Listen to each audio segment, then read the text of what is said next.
এই মাতৃকো মাতৃ বুলি ভাবিব নোৱাৰি।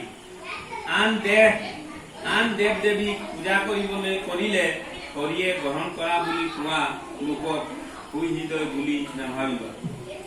আন দেৱ দেৱীক পূজা কৰিলে জীৱই সংসাৰৰ জন্ম মৃত্যুৰ পৰা হাত সাৰিব নোৱাৰে।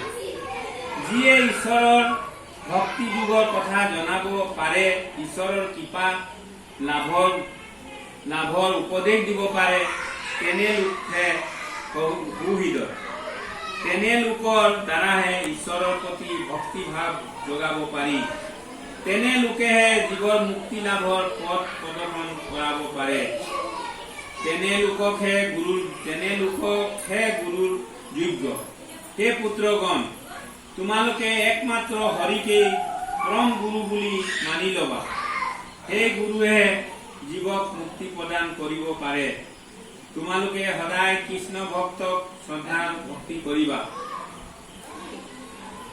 কৃষ্ণ ভক্তৰ সেৱা কৰিলে কৃষ্ণৰ কৃপা লাভ কৰিব পাৰিবা। হে পুত্ৰগণ, ময়ে হৰি, ময়ে মানৱ ৰূপে জন্ম লাভ কৰিছো। মই শুদ্ধ সত্য ধৰ্ম পালন কৰি নিজেই সুস্থিৰ হৈছো। সেইবাবে মানুহে মোক ঋষভ মানে শ্ৰেষ্ঠজন বুলি কয়। মই সকলো গুণতে শ্ৰেষ্ঠ। মোক তোমালোকে ব্ৰাহ্মণ্য বুলি জানিবা।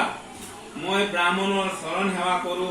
ব্ৰাহ্মণসকলে ব্ৰহ্মবিদ্যা ঈশ্বৰ লাভৰ বিদ্যা প্ৰদান কৰি সকলোৰে কল্যাণ সাধন কৰে। মই সেইবাবে ব্ৰাহ্মণক সদায় নমস্কাৰ কৰো। তেওঁলোকে মুক্তি আশা নকৰি মোক ভজে। গতিকে সেই ব্ৰাহ্মণক তোমালোকেও সেৱা কৰি থাকিবা।